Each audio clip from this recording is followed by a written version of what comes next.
The movie starts with Drew and his girlfriend Hannah driving down a quiet road to Drew's ancestral mansion. Tonight is special. His father, Charles Abernathy, a billionaire tycoon, has just turned 75. And for the first time in 2 years, Charles has called all his children home. Inside, we're introduced to the rest of the family, the ambitious twins, Madeline and CJ, both CEOs of billion-dollar companies, and Cammie, the youngest, a flashy social media influencer. From the cold glances and fake smiles, it's clear this reunion is less about love and more about old grudges. The head of security, Miles, ushers them inside. Strangely, the mansion is empty.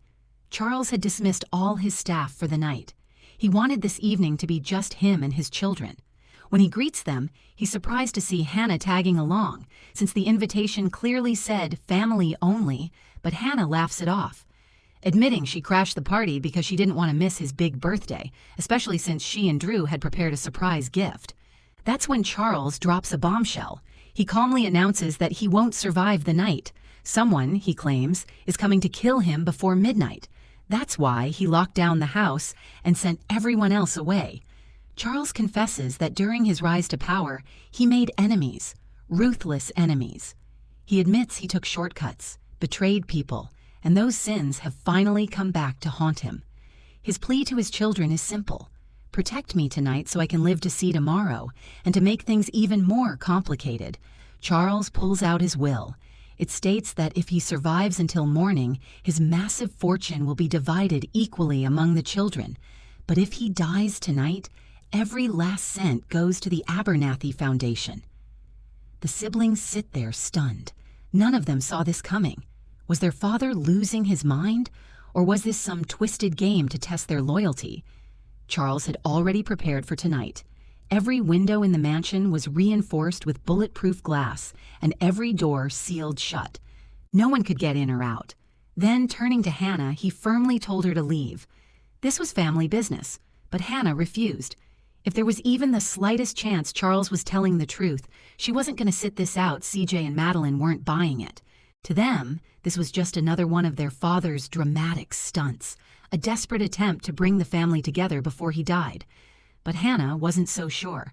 Even if there was just a 1% chance someone was coming for him tonight, wasn't it worth taking seriously? Drew and Cammie agreed. They decided to check the house for anything suspicious, while the twins rolled their eyes and retreated to their rooms. Cammie started in the wine cellar where the family's collection of rare bottles was kept. Of course, instead of investigating, she was more interested in sampling the goods. Meanwhile, Drew showed Hannah the antique room, where Charles kept his collection of strange artifacts. Back in the cellar, Cammie suddenly froze. A low growl echoed through the darkness. She could feel it. Someone, or something, was watching her. Panicked, she rushed for the door, but it wouldn't budge. From the other side, CJ laughed, locking her in as a cruel prank. What he didn't see was the shadow moving across the wall behind her. Maybe Charles wasn't so crazy after all. Upstairs, Drew and Hannah confronted Charles. "What's really going on?" they asked. But Charles only repeated himself. "You wouldn't believe me if I told you elsewhere." CJ was alone in the game room, distracting himself with a game of pool. But when his glass tipped over on its own, he froze. Even worse, the scattered balls on the table mysteriously rearranged themselves into a perfect formation. And while all of this was happening, Cammie was busy making reels on her phone, turning the eerie situation into content for her followers. But mid-recording, she spotted a dark figure in the background. Heart racing. She spun around. Nothing. Relieved, she laughed it off and turned back to the camera. That's when someone crept up from behind and shoved her straight into the pool. Her phone slipped from her hand, sinking to the bottom as she struggled in the water. Moments later, her body floated to the surface. Lifeless, Madeline soon joined CJ in the game room, and instead of being shaken by the strange events, she started scheming. She suggested they use their father's supposed mental breakdown as a chance for a hostile takeover of the empire, even citing another corporate family who had done the exact same thing. But Drew and Hannah weren't paying attention to their plotting. They were worried Cammie had been gone far too long. The group split up to search, and soon their fears came true. They found her body floating in the pool. The sight left everyone shaken. CJ blamed himself, saying as the eldest he should have been watching out for her instead of playing games of power. But Madeline brushed it off as a tragic accident, though her eyes quickly shifted toward Hannah. She was new to the family after all. What if she and Drew had killed Cammy to secure a bigger slice of the inheritance? That accusation enraged Drew, who fired back, blaming the twins for plotting against everyone else. Tension rose, voices clashed, until Hannah cut in, asking the one question no one wanted to consider. What if the killer wasn't one of them at all? What if someone or something was already inside the house? When they informed Charles of Cammy's death, he was heartbroken, but still refused to open his door. Instead, he warned them that things would only get worse as midnight approached. Then came the revelation. The thing hunting him wasn't human years ago. He had made a deal that cost someone their life, and now the spirit of that person had come to collect. To make matters even more twisted, Charles altered his will on the spot. Cammy's share of $2 billion would now go to Hannah for choosing to stay and stand by him. This pushed the twins over the edge. To them, it all looked like a setup. CJ, furious, grabbed a gun, locked Charles inside the library for his own safety, and stormed off in disgust. Meanwhile, Drew and Hannah insisted they needed to search for this so-called spirit before it killed again. But CJ wasn't having it. He was convinced now more than ever that Hannah was playing them all. To the twins, she would always be an outsider, someone unworthy of their family, their name, and definitely their fortune. As Drew and Hannah searched, they realized Cammy's body was missing. Someone had dragged it away. Hannah freaked out and tried to escape, smashing the windows, but they wouldn't break. Drew stopped her, saying there was another way through the antique room. Meanwhile, Madeline felt a ghostly presence in her room, even seeing Cammy's image later. She told CJ about a boy she once loved, but Charles rejected. He never objected to Hannah, though, which made the twins believe Drew and Hannah were replacing them. Together, they decided to get rid of them. Back in the antique room, Drew and Hannah were surrounded by Charles' collection of statues, artifacts, and paintings. Drew explained how his mother had always warned Charles that these cursed objects would one day come back to haunt him. To avoid attention, Charles even built a private elevator just to bring them inside. When Hannah tried the elevator, she was crushed by an invisible force until Drew pulled her out. Suddenly, all the statues turned to face them, the lights cut out, and objects crashed down. In the chaos, they caught a glimpse of the ghost. Panicked, they bolted toward Charles' room, hearing frantic knocks from behind the door. When they spotted the vault open, they assumed their father had gone inside for safety. Rushing in after him, they realized too late. It was a trap. CJ slammed the door shut and locked it from outside. The vault was airtight, fitted with an exhaust system. Slowly, the oxygen would run out. CJ's plan was simple and cruel. Let Drew and Hannah suffocate to death inside. As the twins breathed a sigh of relief, a sudden knock echoed through the hall, their father's knock. But when they turned, they saw a dark shadow trailing them.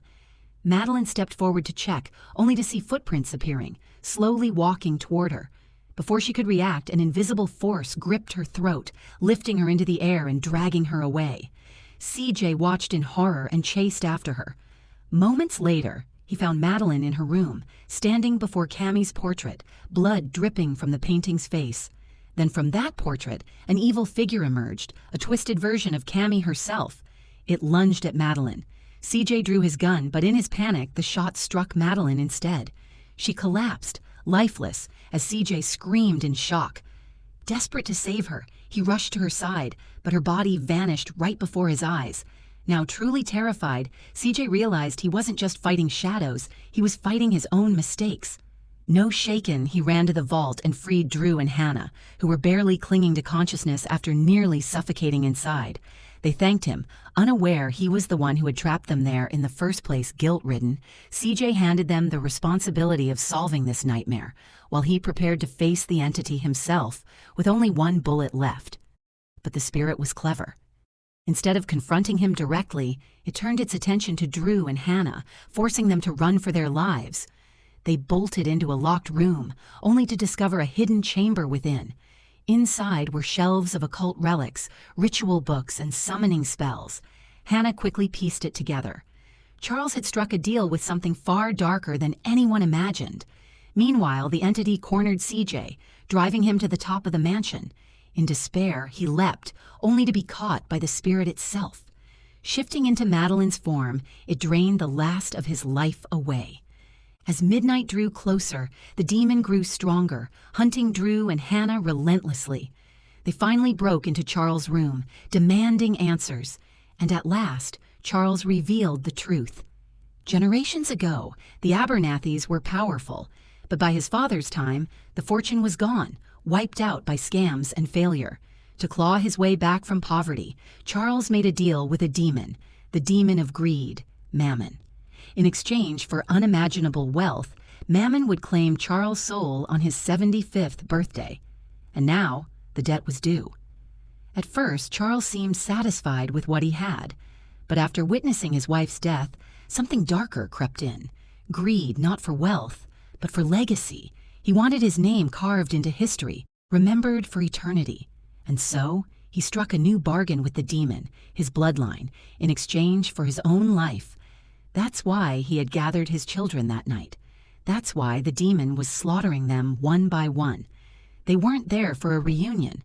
They were there to die for him. Drew, who thought he knew his father better than anyone, was crushed by this revelation. But before he could process it, Charles pulled out his gun and without hesitation shot his own son point blank. Drew collapsed instantly. Hannah's scream echoed through the house, raw and broken. She couldn't believe what she had just seen. Charles coldly muttered, "I warned you to leave the house, but you chose to stay." Then, like a man possessed, he raised his gun at her too. Hannah bolted, barely escaping his shot. She stumbled outside, hands shaking, and spotted CJ's discarded gun. One bullet left. When Charles came charging at her, she didn't hesitate, she fired. The bullet hit him, but it was already past midnight. The deal was broken. Breathing heavily, Hannah stared him down, and with tears streaming, whispered the truth Charles never knew. She was carrying Drew's child. The Abernathy bloodline wasn't ending tonight. Drew had wanted to tell his father as a birthday gift, but fate twisted it into tragedy. With the contract broken, the demon came to collect what was owed. Charles' body writhed as the creature claimed him, his screams filling the night. In the end, his greed had damned him. By morning, the head of security returned and unlocked the door. Hannah walked out of that cursed house, alone. She got into the same car they had arrived in and quietly told the driver, "Take me home." She had lost everything.